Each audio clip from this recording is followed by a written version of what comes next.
Last week, I was fishing in a tournament. Yeah. And I was walking off the top deck to go down to move spots. Right. And I had flip-flops on, and I tripped. Dude, it's either broken or it's a ligament that I've torn. But my pinky toe on my right foot, it just hangs like this now. Not the pinky toe. It won't even move. Gets better. This Thursday, this week, Yeah. I was fishing in another bass tournament, which I ended up winning. Thank you. Yay. And I was pulling my fish out of the live well. I walk the opposite direction to get out of the boat. Uh-huh. I slip and fall, and I roll my left ankle. So my left ankle is rolled and about as big as a softball, and my right pinky toe is broken. It's been a fun week walking around here in cowboy boots. I know that much. Oh, yeah. Well, I mean, I'd have wrapped up first. Yeah, I should have. You should have. I mean, it's crazy. Oh, dude, it hurts. See, ladies and gentlemen, even professional fishermen can get hurt. That's right. It's a contact sport no one told you about. The fish fight back, I don't give a shit what they say. Exactly. It's a fight all the way. All the way. Oh, God. Dude, have you played yet? Yeah, I played yesterday. Did you? Yeah, I was on the spotlight stage yesterday. Okay. Yeah. Yeah, because we've been stuck here. I haven't been able to get out. Since Thursday. Since Thursday. I probably would have slept here last night if they would have let me. I don't blame you. It'd been a lot easier. Yeah, because, I mean, we got to set up, tear down, set up, tear down. Oh, yeah. And that gets old. Ooh, fast. Real fast. Fast. What kind of boat you running? I got a 19-foot nitro right now with a 200 on the back, yeah. Yeah, my buddy of mine, he lives in Hendersonville. He's got a inline seating Allison and a Bullet. Oh, that Bullet will fly, I'm sure. The Allison outrun the Bullet. Really? Yes. Man, that's crazy. I get so sick and tired of these bullets passing me on blast off. Yeah. I'll be running 65, 68 mile an hour, and all of a sudden here they come. Yeah. Leave me in. Well, see, these are the older boats. Yeah. Lighter. They've got Mercury racing motors on them. Yeah, okay. That makes sense. Yeah. And my buddy, he's pretty damn good with a motor. That's awesome. So he's done some tuning there. Yeah, he's done some playing around with them. Yeah, yeah. The Allison, he was clocked at 115. Oh my God. Yeah, no thank you. He likes going out on Old Hickory. And you know the boats with the big V8s, and they think they're badass and all that other stuff. He just waves at them as he goes by. Yeah, he just waves at them. He goes out there and races them for fun. Oh, man, that's crazy. No, you ain't going to catch me going that fast. It ain't going to happen. I told him, I said, the only way I would ride with him on any boat, I don't care what boat it is, the only way I would ride with him is if I had, like, the full bubble wrap suit, you know, and 3 or 4 life jackets, and maybe one that you pull and it explodes on you, and yeah, all that good stuff. 70's plenty fast for me, man. I don't like going any faster than that. It gets too scary. Dude, I'm good with 55. Yeah. You don't need to get to the hole that damn fast. No. It gets scary, especially get that little, I call it the death wobble when you start. Oh, I hate the death wobble. Ooh. Yeah. I hate it on anything. It doesn't matter. Harley, boat, I hate the Jeep. Oh, yeah. I hate all that Jeeps shit. will do it too. Jeep will wear you out. It's like driving a sailboat. Yeah, it's crazy. And a duck crap. What the hell? Yeah. The hell I need a duck for? Come on. Let's go. Oh, dude. Man, I was looking up your stuff last night, and out of everything that you've done, the one thing that stuck with me the most was you was close as all get out with Grandpa Fred. Man, he's my best friend. Yep. That was my buddy, man. I felt very fortunate. I got, when I grew up, and I didn't know it at the time until I got older, but having both my grandparents in the same hometown, I was close to all of them. But for some reason, my Grandpa Fred and I mean, yeah, he was my best friend. Like as a kid, my friends would want me to come spend the night at their house and hang out. And I'm like, no, I'm going to Grandpa Fred's house. Yeah. Well, you knew there was going to be fishing or something. There was always something going on. Something. Yeah, he was such a great man and a great mentor to me. And just, if you can have a best friend that's also your grandpa, man, he was it. Yeah. Well, I think that's some of the things that are lost in today's newer society. I agree. Definitely. I tell people all the time, I was like, man, I don't think he ever missed a baseball game, a football game, a wrestling meet. It didn't matter if it was at home or away. Right. I always knew he was going to be there. Yeah. See, my grandpa, and this is the stupidest thing for anybody to learn, but it helped me so much. They lived in a single wide trailer, Mm-hmm. and out behind the trailer, he had what he called the worm farm. Really? And he would put different things, and it's what people would refer to as composting today. Oh, yeah, yeah. And you talking about the biggest, fattest, best fishing worms in the world. Oh, yeah. Big old night crawlers, man. And I learned that from him, and I'm just like, man, I don't know if I'm going to be able to do this or not, you know, but he was one of them crazy old men, man. He's the same, man. Like, he was a pig farmer. I mean, he was a grain farmer too, but before my time, he was a pig farmer, and they still had all the old pig lots up at the home place there. And anytime it would rain, he was like, grandson, if you want to go fishing tomorrow, you better get out there. Oh, hell yeah. The worms are out. They are huge. Oh, man, yeah, like little snakes out there. Yeah. I always thought it was funny because you could step on the ground and see them pop up just a little bit where you could get a hold of them. Yeah. Then you'd have to fight to get them out. Yeah, them little jokers are strong, too. It is like wild. You about pull them in half, try to get them out of the ground. Yeah, that's what I told my dad. I said, you know, these worms, I don't know if we could use them on bluegill because they probably attack the bluegill. You never know. It's crazy stuff. Yep, that's wild.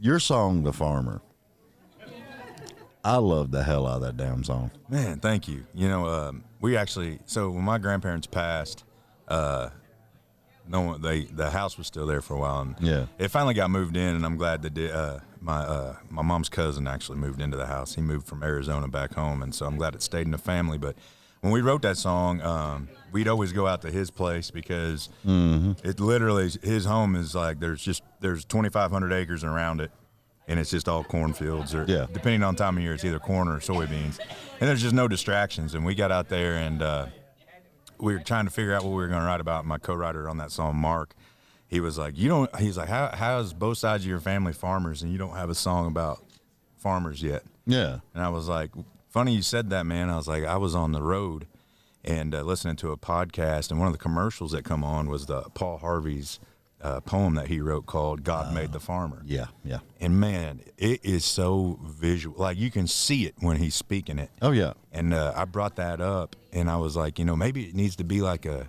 kind of a ballad song or something like that. And my buddy Mark was like, no, man. He's like, we need something that, like, when these farmers get up and it's, you know, 4:30 in the morning and it's dark outside, they want to, you got to pump some people up. So we turned it into a rock song. I loved it. I mean, I was just like, and then, you know, the video and everything, it was like, y'all went to 3 different farms and filmed the video, and you could see all the difference. And because usually when somebody's talking about a farm or something like that, you just see like one tractor and it's real small, cut and dry. You could actually see what actually goes on in a lot of farmers' lives daily. Yeah. And that was kind of the goal. You know, I really wanted to capture all generations. You know, one of the farms we went to a farm out in Tennessee called Acres of Grace, and they work a lot with the local FFA kids. Yeah, teaching them about livestock, and more so on the livestock side, I think, than the grain side, which was really cool because for me, I was always on the grain side of things. Right, I didn't have much experience, you know, other than being in 4-H, you know, dealing with livestock, and man, it was just really cool to see all these young kids that are, you know, still just wanting to do that. You know, I feel like it's a lost art form almost of of, you know, people wanting to work hard and do stuff like that. Well, I was at Tractor Supply, and you just listen to people talk, you know. Yeah. And there was, I'm thinking he was probably around 16 or 17. He was in there with his daddy, and he was talking about learning how to be a farrier. And I was just like, holy shit. Wow. I'm impressed. Yeah. Especially at 6. Yeah. That's a young question, or a young person to be asking a grown question. But I evidently been around horses all his life, you know, so he wanted to learn it. That's awesome. Yeah. That's really cool. And then, those other 2 farms are actually, we went back to my hometown, and those are, you know, friends of my family, and bigger operations than what we are now. I mean, I think like my buddy, his name's Reese Ivers. We went to high school together in the Ivers farm. Man, I think they're over 10,000 acres. Damn. Yeah, they're a big operation. And then Johnson's, they actually farm with my dad. That was the other farm we went to, and they're right around that too. I think they're in that 10,000 acre range, if not right at it or over it. See, I really wish that my family had come from actually owning the land and the farmings and all that other stuff. Instead, we were the guys that were just out there. Well, from family history, we were the ones out there just baling the hay. Yeah. And that's not easy work either. No, it's not. I mean, it's that make you cuss. Make you do a lot of damn things. That's right. Try hanging tobacco. Oh man, dude, that's one thing I'm glad I never got the opportunity to do. Dude, one of my best friends, he's from actually Bethpage, Tennessee, and he worked tobacco farms. And man, I didn't see. Again, being on the grain side of things, I didn't realize tobacco farming, like you're doing that stuff by hand. Oh yeah, every damn bit of it. Yeah. I don't know if people realize that, but you're cutting it by hand. You're staking it by hand. You're picking it up. You're hanging it, and you get out there on a wet day and you don't have gloves on, you're gonna get sick as a dog. Yeah. and when you see the barn smoking, understand that's meant to be. The whole floor of the barn is smoking. Yeah, it's crazy. All the tobacco is hanging up in the loft and up all the way up to the very top. Because my dad, they used to laugh their asses off because they'd have me, because I was a little skinny ass. Yeah, climbing up. And I'm telling y'all have never had that buzz. Oh my, it'll make your head spin. That buzz it's crazy. After it's smoked and everything, you go to get it down. Yeah, my buddy Garrett, he said when they were cutting that it rained the night before or whatever, and the leaves, I guess, were wet. Yeah. But he said he got like tobacco poisoning. Yeah, you can. Like he said, it's worse than the flu. He's like, you got to wear the gloves, man. Yeah. He said, I guess it just seeps through the pores of your skin. And he was just like, man. He's like, remember the first time, he was like, you ever stole a cigarette from somebody or took your first dip? He's like, it's like that times 100. My first chew was my granddaddy, King Bee Twist. Hey, boy, you want to try some of this? Yeah. And, dude, I was green. Oh, God, yeah. I was seeing polka dots. I was just, oh, God, it tore me up. No, it'll do. I think that's a great deterrent, too, because my dad, he chewed Red Man, and it was back before it was shredded. It was like you said, it was like on a stick, basically, and he broke it off. And, he gave me a corner piece one time, and, man, I threw my guts out. I was like, I'm not interested in that stuff. Man, I see these young kids dipping now, and I'm just like, yeah, it's bad for you. I used to, man. I got off of tobacco. I still use the pouches, just straight nicotine. But it's probably still not that good for you.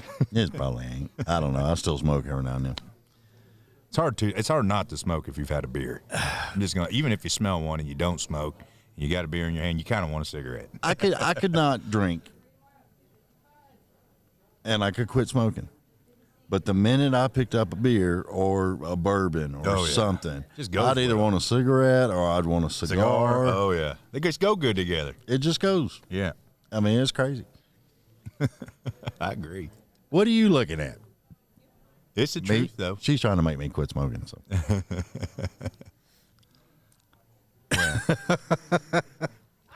She's the boss. I get it. On this segment of I just press record and see what happens, you didn't introduce him. So who are you? Oh, this guy right here? This is Adam Warner. Yeah. We've been caught up in convo. I'm Adam Warner. Who's got some really good stuff out.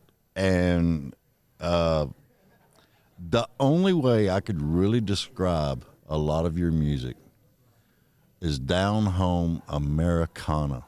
That's cool, man. Heck yeah, I'll take that. I appreciate it. Yeah. Because I loved that. It was just, the one song, We the People. Is that the right? The People. The People. Same, yeah.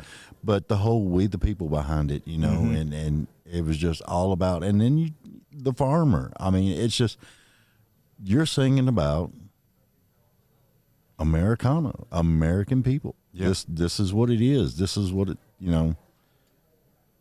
this is how we live, man. Right. Yeah. No, I mean, I think that's what makes the best music is just writing songs and about what you know and what you've grown up with and what you see. And I think that's what's most relatable to everybody, too, is just, we're all in this crazy world together. But Well, no, some of them I'd like to kick off, but I don't disagree with that. I don't disagree with that.